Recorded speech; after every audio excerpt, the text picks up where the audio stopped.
I've been hearing the same rhetoric since the time Naruto was revealed to be the special chosen one, and there are still supporters of this dumb take. Wow, stop right there. First of all, our debate started because of the definition that you gave for the archetype of the special chosen one. If you want to complain about someone using a dumb definition for that archetype, and that someone is using your own definition for that archetype, you are calling yourself stupid. Let's take a look to your definition of this archetypes, or at least the vague details that you provided for it. The guy who is supposed to be the main character is a special chosen one now. He's not an average guy. He has broken powers and can use black flash all the time. Ain't you excited? Why would anyone be excited? He is a special chosen one now. He's not average. He has broken powers and can use black flash all the time. Ain't you excited? So, it turns out that, according to Snob, in order to be the special chosen one, you have to not be an average guy. Basically every protagonist applies for this. Have special broken powers. You can already see that this description is incredibly lacking. What is worse is that he will later use things like these to actually try to criticize any anime that does not conform to his arbitrary standard of having been aired while Jesus was still alive. We get that you are a boomer and you only like what you grew up watching, but crying constantly about it won't help your case. The first requirement does not tell us anything of relevance. Any main character inside of a story won't be an average guy, since being the main character requires having a notable distinction from other average people inside of that story. The second requirement, and this is where his definition completely fails, brings up some serious issues. First of all, and as you all probably know, we want to define having special powers in such a way that we can extract a judgment of value from these terms. In other words, we want to define this term in such a way that it lets us determine whether something that has this property is either good or bad. The problem arises when we use terms whose meaning strictly arises from comparisons with other things. A thing does not become a square after being compared to other things. It will be classified as a square regardless of comparison, and changing the thing that we compare to it won't make it less square. In contrast, a thing can only become special after being compared with something else that is more common or average, not in the mathematical sense of the word, in comparison to it. A thing is only special when compared to other things that are less rare, and a thing is less rare only when compared to some things that are more special. This means that the property arises strictly from comparison. Hence, 1. We always have to determine the object with which X is being compared after labeling it as special. Special things do not exist in isolation. And 2. When the object with which we are comparing X changes, it won't necessarily hold true that X is special. Now comes the question. Special powers compared to what? Surely, if we compare them to civilians, every person in JJK has special powers, hence everyone becomes an archetype of the chosen one, by definition. But should we compare them to civilians? Why don't we compare them to people like Zeno-sama from Dragon Ball? Probably someone watching this video has just said, but that is not realistic. Comparing it to civilians or to their counterparts in other anime from the same genre is more realistic. But the same problem will arise once again with this phrase. Why should we choose our comparisons to be as close as what we consider realistic comparisons in the first place? In other words, why should we compare our comparisons with what is realistic to compare to determine whether they are good or not? For those that have been paying attention, we are again at the starting point. No matter our efforts, we will never be able to justify the point that we made in the first place. Since the moment we decided to determine whether something is good or bad using a relative term, we were destined to fall into what is usually called in logic and philosophy and infinite regression. The exact same thing will occur when we analyze the word broken. We will fall into the same infinite regression. A similar problem occurs once we try to determine any standard for judging art, but that is something for another video. Therefore, as we have seen, this definition that you are using is completely invalid. And not only because of that, but also because it is arbitrary. From your point of view, if I take a protagonist of a story with superpowers which you particularly consider to be quite broken and such characteristics that it fits your mental image of what you consider to be the chosen one. Then, if I get rid of and make it so one of my main characters was born into a noble but poor family, and after growing up, he becomes the emperor of one of the strongest empires in the entire universe, surely, B will still hold up as true for almost everyone, right? So, Reinhard from Legend of the Galactic Heroes still conveys the same sensation of being the chosen one despite not having superpowers. That is a big whoops. And also, a proof that your distinction about superpowers does not make sense, since I can still invoke in people the same notion of the chosen one without actually using superpowers. Note, we are treating the archetype as a notion and we are leaving it undefined, which is still consistent with the fact that we cannot use it to criticize anything. This guy said I was wrong to call Yuji a special chosen one. I had to look up that name since I don't remember whom he's talking about. Yeah, I had to also look up what 9age actually meant when you were criticizing Gege for something. I still don't know what your critique was. Either ways, I won't focus over this as much as you did, since I don't need to deflect from the topic of discussion when I am in an argument with someone. Thanks to God I actually have the ability to come up with a response and not run away like you did, little snob. Turns out it's the supposed protagonist of Jujutsu Kaisen, who is not a special chosen one, because if he was, he wouldn't have any actual progression to unlock his powers. So by that definition, there isn't a single special chosen one in any fighting shonen because they all train to learn their powers, despite the prophecies and the destinies and the special lineages. Yeah, thanks Snob for disproving your own definition. You were the one that specifically said that a special one was characterized by his broken powers. You cannot talk about broken powers when you have to go through actual progression, multiple wars, multiple battles and multiple deaths from people around you to actually unlock them. It turns out that the ratio between hard work and reward is not as skewed as many people would expect from what they subjectively consider as broken. Hence by your own definition almost no fighting shonen character would be a special chosen one. Thanks Snob for, once again, argue with your own self from the past like a true schizophrenic. Now, in regards to special chosen ones being characterized by that definition, there are a few issues with this. First of all, this is not the archetype of the chosen one, this is the archetype of the chosen hero. The second one does not serve any purpose in JJK, because Yuji is not a hero in the first place. A hero is someone who has performed heroic acts. Heroic acts are uninterested acts that were carried out in order to save the helpless ones in need. Yuji was not able to achieve that at almost any point in the story. His mere existence was responsible for more deaths than the amount of people he could save. Therefore, he is not a hero. And by definition, this archetype does not work here. Killing the main villain does not make you a hero. Saving people does. During all the interval of events that lead to the present chapter of the manga, Yuji was not able to save almost none of his close friends, nor everyone for that matter. He will probably be the one who defeats Sukuna, but he still is not a hero. Now, if we actually go to the archetype of the chosen one, it basically refers to a certain character going through special events that almost nobody else goes through, to be basically chosen by destiny. There are a lot of problems with this. Every single story is about a certain human being, protagonist, that goes through certain events or has certain peculiarities that nobody else goes through. If we were to eliminate every single thing that makes the particular experience of the protagonist of a story special, because Mu chosen one, we would end up with the lowest common denominator in humanity, an average guy doing average things. Why? It is easy to see why you would end up like that. Let's say that I make my character able to use superpowers. You then will complain that 90% of the rest of the population cannot use it and therefore it is convenient. Now, if I make everyone able to use magic, he becomes indistinguishable from an average person unless I add any more characteristics to him. Let's make it so that his father is related to a secret organization that rules the world. Nope, still, the story of the chosen one. Almost nobody would have a father related to one of those organizations, so it is convenient. Okay, let's make it so.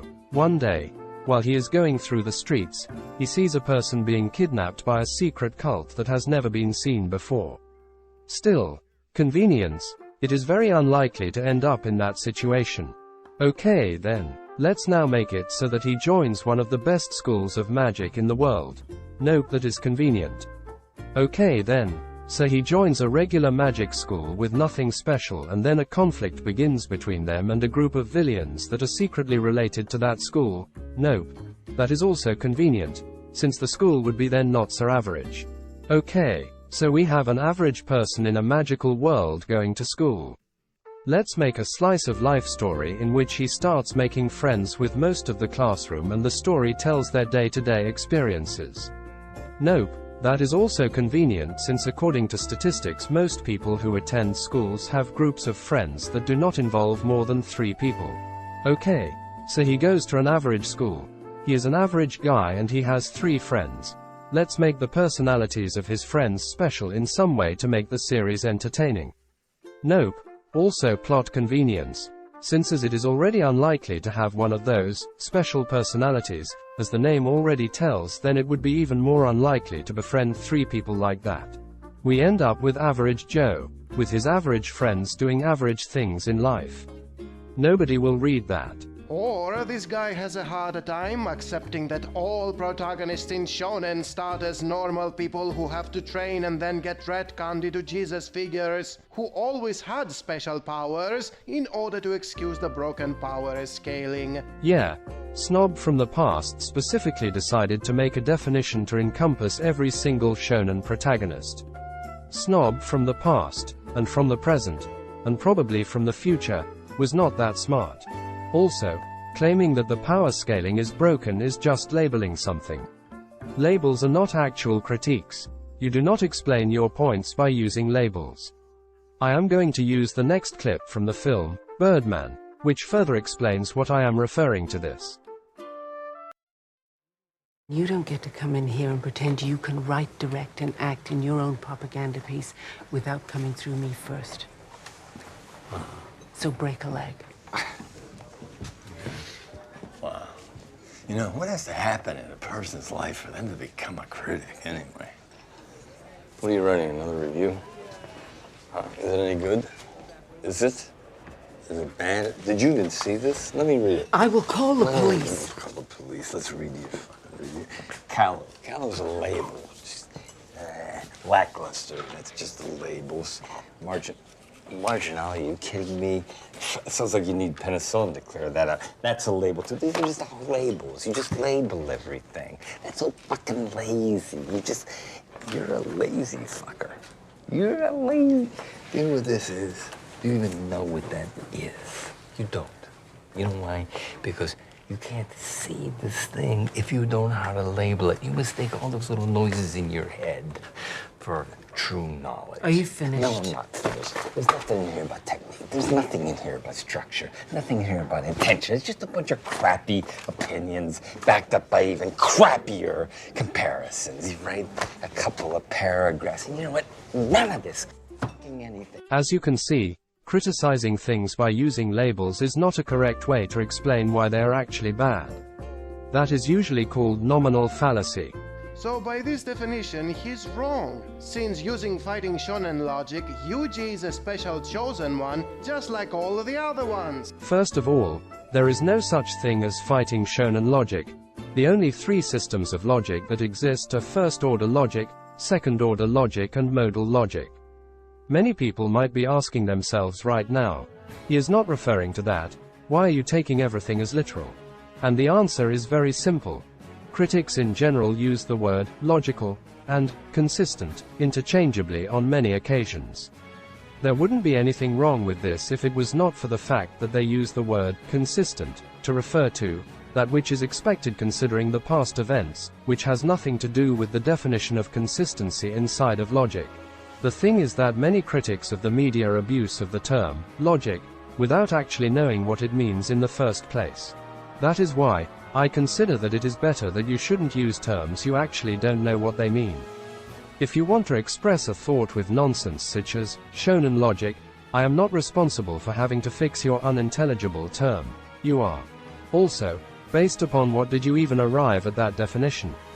Your shonen logic, incorrect label does not suffice when it comes to justifying why you ended up considering Yuji a chosen one. That won't save your argument in any way, or lack thereof. The same guy also mentions the second most used excuse of the special chosen one, which is always being the strongest, while Yuji was always weak compared to most other fighters. Which is not that I said. I said that he had to put in effort to get the powers he has, which goes completely against the notion of a chosen one, with God-given powers, luck and opportunities. Yeah, like Reinhard, who despite being born in a middle-class family ended up becoming the emperor of one of the strongest empires in the world. Okay, and Buddha was not born as the strongest, so what's your point? The chosen one is not always the strongest. Even Jesus was arrested and crucified by a bunch of normie Romans. Really? So now powers don't really determine whether a character is or is not the chosen one. You have just debunked your own definition once again. Main character is a special chosen one now. He's not an average guy. He has broken powers. And as far as fighting shonen goes, the protagonists are never the strongest until the story's about to be over. Thus, once again, this guy doesn't know what he's talking about. Yeah, it's almost as if they actually earned the powers that they have, and the actual excuse of broken powers does not apply in any of these cases to try to justify classifying him as the chosen ones, not only because the definition fails, but also because you cannot talk about something being broken if you actually have to work your ass off to get it. Then he uses the protagonist excuse to get away with it. He's not the special chosen one, he's just a protagonist, and all protagonists are doing things that are amazing. Protagonists mustn't do things that are amazing. They must be surrounded by special circumstances, which can be superpowers, supernatural events, or odd environments, in comparison to the average person.